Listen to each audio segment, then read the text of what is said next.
আহ্বানমৰ্মে অসমৰ পৰা বিদেশী আৰু মৌলবাদী উৎখাত আৰু অসম চুক্তি ৰূপায়ণৰ জৰিয়তে বিদেশী সমস্যাৰ সমাধানৰ দাবীত এলানি কাৰ্যসূচী ৰখা হৈছিলে আৰু সেই কাৰ্যসূচীৰ বাবে আমি আজি এই বিক্ষোভ কাৰ্যসূচী উলিয়াইছোঁ সদৌ মৰিগাঁও জিলা ছাত্ৰ সন্থাই। আমাৰ এই বিক্ষোভ কাৰ্যসূচীৰ পৰা এটা কথা সকীয়াই দিব বিচাৰিছোঁ যে অসমখন কোনো বিদেশী ডাষ্টবিন নহয়।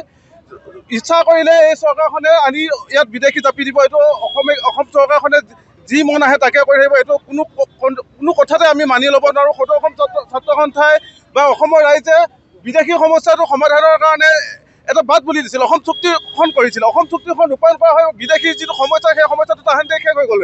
কিন্তু তাকে নকৰি বৰ্তমান সময়ত আকৌ কেন্দ্ৰীয় চৰকাৰে ইমিগ্ৰেশ্যন এণ্ড ফৰেনাৰ এমটেক্সৰ অৰ্ডাৰৰ জৰিয়তে আকৌ 24 চনলৈ ধৰ্মৰ ভিত্তিক বিদেশী ৰক্ষণাবেক্ষণ দিয়াৰ এটা অৰ্ডাৰ উলিয়াইছে। এই অৰ্ডাৰ কোনো কথাতে আমি মানি ল'ব নোৱাৰোঁ। অনতিপলমে এই অৰ্ডাৰটো বৰ্খাস্ত কৰা, অন্যথা সদৌ অসম ছাত্ৰ সন্থাই ৰাইজক লগলৈ এলানি যি কাৰ্যসূচী ৰূপায়ণ কৰা গৈছে তাৰ পৰা ভয়াৱহ আন্দোলনৰ কাৰ্যসূচী ল'বলৈ আমি বাধ্য হ'ম। মৰিগাঁও জিলা ছাত্ৰ সন্থাই আজি সদৌ অসম ছাত্ৰ সন্থাৰ আহ্বানমৰ্মে সদৌ মৰিগাঁও জিলা ছাত্ৰ সন্থাই আমি আজি বিক্ষোভ কাৰ্যসূচী ৰূপায়ণ কৰিছোঁ।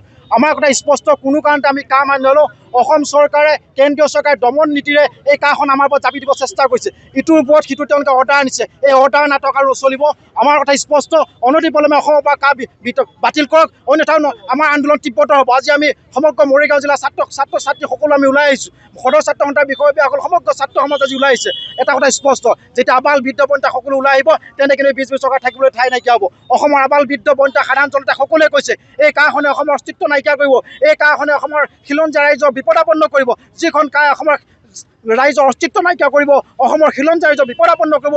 এই কাখন কেৱল শাসনৰ গাদীৰ কাৰণে হিমন্ত বিশ্ব শৰ্মাই কাখন তেওঁলোকে বাতিল নকৰাকৈ তেওঁলোকে আছে। কেন্দ্ৰীয় চৰকাৰ শৰণাপন্ন হৈ, নৰেন্দ্ৰ মোদী শৰণাপন্ন হৈ, অমিত শ্বাহৰ শৰণাপন্ন হৈ হিমন্ত বিশ্ব থাকিব পাৰে, কিন্তু অসমৰ ৰাইজ থাকিব নোৱাৰে। অসমৰ ৰাইজ আবাল বৃদ্ধ যেতিয়া ওলাই আহিব এই হিমন্ত বিশ্ব শৰ্মা কিন্তু থাকিবলৈ ঠাই নাইকিয়া হ'ব। গতিকে হিমন্ত বিশ্ব শৰ্মাই নাটক বন্ধ কৰক, অসমৰ মুখ্যমন্ত্ৰীয়ে নাটক বন্ধ কৰক আৰু অনতিপলমে এই কাখন অসমত গৃহীত কৰিব নোৱাৰে বুলি কেন্দ্ৰীয় চৰকাৰক কৈ দিয়ক। আৰু যেতিয়ালৈকে তেওঁ ক'ব নোৱাৰে তেতিয়ালৈকে আমাৰ আন্দোলনৰ পৰা আমলি চলি থাকিব।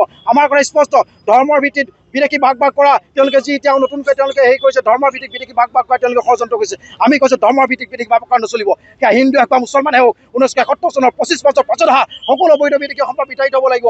অসম বাংলা সীমান্ত চিল হ'ব লাগিব। অসম চুক্তি দফাই দফাই ৰূপায়ণ হ'ব লাগিব।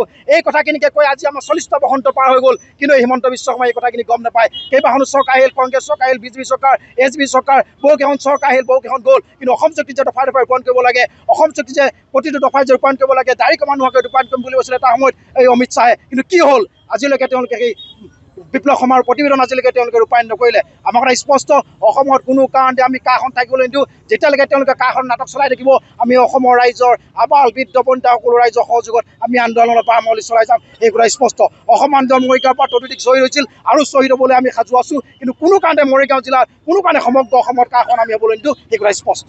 যিকোনো খবৰৰ বাবে যোগাযোগ কৰক 7099017330 লগতে 7099017110 নম্বৰত।